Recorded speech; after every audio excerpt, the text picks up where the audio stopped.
welcome to Radio BBC. Today we're here with Heads Will Roll Productions. Introduce yourself, guys. I'm Adam, I was in charge of the sound. I'm Rory and I was in charge of editing. And I'm Joe and I was in charge of camera shots. And we all worked together on the mise-en-scène. So guys, first question for you. In what ways does your media product use, develop or challenge forms and conventions of real media products?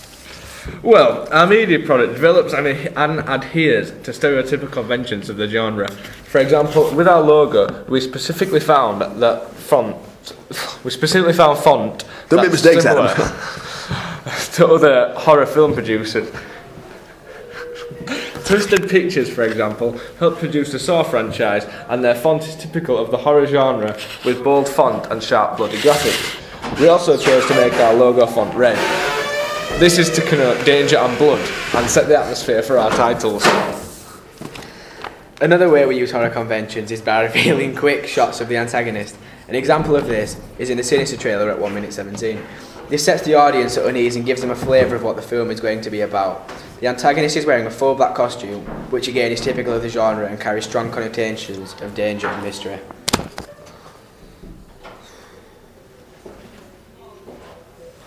Often within the horror genre, fast-paced string and percussion instruments are used to build tension and suspense. We have again adhered to the conventions by using music like this in our own titles. We took inspiration from Insidious and chose to follow in their footsteps by using creepy, eerie string instruments throughout. The high-pitched sounds create an uncomfortable atmosphere among the audience. The tempo of music increases as we get closer and closer to seeing the antagonist. The volume increases dramatically as we see glimpses of the antagonist, i.e. when he turns his head or walks through the hole in the wall. This is done to shock the audience. A vast amount of camera shots are used to create scary, creepy atmospheres in horror films. They can be used to create tension, to shock, or to unveil certain things during the film itself. Throughout our film title sequence, we use many camera shots to create these effects. At the start, we use establishing shots to set the scene for our film and reveal the immediate surroundings. We then, through a variety of camera shots, make our way through the buildings towards the antagonist's lair. As we progress, we use a variety of camera shots, such as pan shots, point of view shots, tilt shots, a moving forward shot, a close-up shot, a medium shot, long shot, and establishing shots. The location of the title sequence challenges some genre conventions that the large American companies would use. For example, they use middle-class suburban settings in the majority of their films. For example, Paranormal Activity and the Scream franchises use these, whereas ours is set in a gritty derelict factory in a working-class surrounding in the north of England. This largely subverts stereotypes of the large-scale Hollywood producers. However, we feel this setting is more appropriate for a British audience and is more scary and effective. Another British film that does this is Shaun of the Dead, where the protagonist's house share a terraced house in London. We adhere to genre conventions with our editing too. This is because it's the best way to build tension. The shots start off slow to build tension like any other film would, but then the shots get shorter and the editing gets quicker as the sequence progresses. At the start of the sequence we use slow fades juxtaposed with slow pan shots. This keeps the tension low. Then we turn the sound up during editing as the film progresses to further put the audience on edge. Then we make the transitions more jumpy, with short or no fades. This helps build tension and alerts the audience to the fact something is about to happen. Great answers, guys! Next question. How does your media product represent particular social groups? Well, there is only really one social group that our antagonist could represent, and that's the lower class. The location looks bare as the antagonist has no belongings and it's run down in a state of disrepair, which could represent our antagonist's ruthlessness. The location also shows us that the antagonist is very poor as he is having to live in a derelict building with no belongings. The fact that he is living in these conditions could also suggest that he could have psychological problems. His costume all connotes that he's from the lower class. This is because he is wearing black hooded clothing, something often stereotyped with youths from the lower ranks of society. The antagonist's body language is also very aggressive at the end, and this aggression again is commonly associated with thugs from the lower classes. Yeah, obviously. The actions the antagonist does, for example, at the end of the scene, where he turns his head quickly, also shows his aggression, which is again associated with lower class youths and thugs. Misogyny is also represented with the burning of the photographs of middle class women. Misogyny is the hatred of women by men and applies to a very small fraction of society, but it gives you a flavour of their twisted world. The photos of the women in his lair are middle class, and they provide a strong contrast from the environment they are placed in. Also, they are made to look significantly more respectable than him, to reinforce class divisions among society. Well, what kind of media institution might distribute your media product, and why? Our media product would most likely be distributed by a British film production company such as Film 4. Our film tightly adheres to typical horror genre conventions. Consequently, we stick closer to ideologies such as Levi Strauss's binary opposition theory of the hero versus villain and good versus evil. We also follow Propp's character types theory, with clear antagonists and protagonists. The narrative is also highly linear and follows Todorow's theory of the narrative equilibrium. The result of all this is easy, straightforward, enjoyable viewing for a mass audience. The British companies are less profit orientated and will play our film as the director and film are fully British. An example of a British horror film is Shaun of the Dead. It has positive narrative closure and that focuses on the working class. It is set in a working class area of London and the protagonists have poor paid jobs, one of which is even unemployed. All these make the character more relatable to the mass British market. However, the film would most likely fail in the American market as it strongly subverts the conventions used by Hollywood and other large-scale American production companies. Who would be the audience for your product, may I ask? Well, I'd say ideally the target audience for our product are teenagers of age 15 plus right through to middle-aged men and women. This is because our film will appeal to the mass market. However, the setting of our film is in a largely working class area, meaning the characters would be more relatable to this type of audience. The fact our antagonist is dressed in hooded jackets, etc. is to reinforce the background and consequently make him more accessible and relatable to a slightly younger audience. However, regardless of this, our film will appeal to men and women of all ages 15 plus and all social backgrounds and classes. This in turn will bring in the highest profits. How did you attract/address your audience? To attract our audience, we delve straight into the narrative. We addressed our audience as an anonymous narrator who quotes the words, "In December 2005, 4 young women were captured." This gives the audience an immediate yet vague narrative description. We did this so the audience knew and understood what was going on straight away. Another way we kept the audience interested was by building tension throughout. We did this with slow fades and long pan shots at the beginning, coupled with slower, quieter music. This then quickly transgressed into quicker editing with louder music with a higher tempo. With specific scenes filmed to shock them, such as the antagonist walking past a hole in the wall or the antagonist turning his head suddenly at the end, we use genre conventions to appeal to a mass audience who enjoy an easy watching horror film. With a thrilling narrative that isn't too intellectual or challenging or complex, I meant to say, the audience feedback for our film was largely positive, and they liked the fact we used and developed conventions. However, there were areas that we needed improvement. We altered them soon after.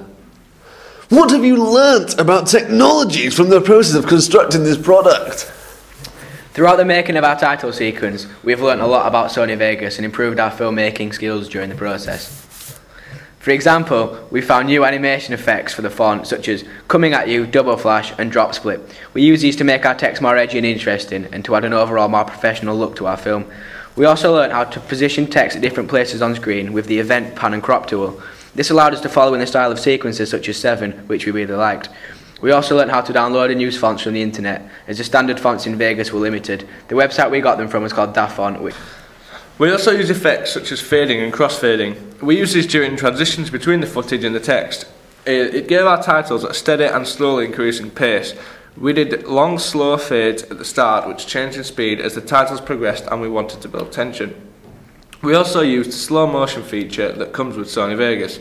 We used this by reducing the amount of frames played per second on the footage properties. Another feature we learned how to use was the splitting, grouping and trimming of both the footage and the music, as we needed to juxtapose certain shots together. We did this by using different tools such as the grouping tool and the selection edit tool, and various keys with shortcuts such as S, which snip the footage, G, which group the footage, and the letter U, which ungroup things like the audio we picked up whilst filming, which we could then delete. We also learned some Photoshop skills, for example how to use layers and the opacity settings. We used these to add our logo images together onto one flat image, paint effects, levels and shadow and highlight. setting to tweak the darkness of the highlights of the images until they were exactly how we wanted them. We also used software functions such as Tool to create images such as leaves and blood splat trails. We have also set up the camera as appropriate to the surrounding environment by changing settings such as white balance and colour balance. We did this to allow the camera to display light in the appropriate way in our filming, as the wrong settings can leave the light in the footage yellow, blue or red. We also use websites such as YouTube to upload our finished title sequence and also the feedback on our original drafts. We had to create YouTube accounts to do this and upload our rendered films. Finally, we have used Blogger to display all of our research and planning. We have used links, GIFs, images and videos off YouTube, and we've used the icons at the top of the page and pasted image and video URLs to make our blogs more aesthetically interesting. I notice you've done a preliminary test before this, so looking back at your preliminary test, what do you feel you have learnt in the progression from it to the full product? We have come a long way from our preliminary film. We have massively advanced our skills from planning to editing to filming. The first place we began to advance our skills was at the creative/planning stages. We began with brainstorming initial ideas and then developed a storyboard. To create the storyboard, we travelled to our location and took photographs, which we then put in Vegas and ran some text over describing them. Whereas on our first, we simply drew it poorly. We then learned from our first draft shooting. The indoor lighting was poor at our location, and we made a large continuity error as it went from night to day during filming. This time, we planned ahead and checked the location was suitable for our title sequence. We also changed the white balance on the camera to make the footage the right colour. We also included much more advanced text and editing to the final draft. We also advanced our research stages. We looked at multiple title sequences from the same genre, looked at the conventions they used, challenged and followed. We critically analysed them through their use of camera shots, editing, mise-en-scène and sound, and took many useful techniques from this and applied it to our own titles. We also experimented with the construction of our clip. We played around with multiple shots for certain scenes and tried different ideas during filming, then selected the best when it was all done. This is a technique we didn't adopt in the preliminary exercise. Instead, we followed the storyboard tightly and didn't experiment. The preliminary used limited editing skills and standard Vegas font, whereas this time the film is much more technically advanced and complex. We used font and music from other websites and added them into Vegas. We also used a wider range of editing skills and paid more care to where we put the font on screen and its colour and the effects in order to adhere to the genre conventions. We also used music in a much more effective way by turning certain parts down and making bangs in areas where we wanted to create fear by cropping and rearranging the music. Such as the part of the sequence where the antagonist turns his head after the tracking shot. Finally, we learned the importance and value of audience feedback. Our titles have massively changed due to the feedback we received from our peers. This is a process we didn't do in the preliminary exercise, and as a result, things we had missed weren't corrected. We changed the entire display of our titles after our feedback. Instead of having the text on screen, we switched to having regular breaks to a black screen in which the text was displayed. This added a consistent pace and made our titles look much more professional.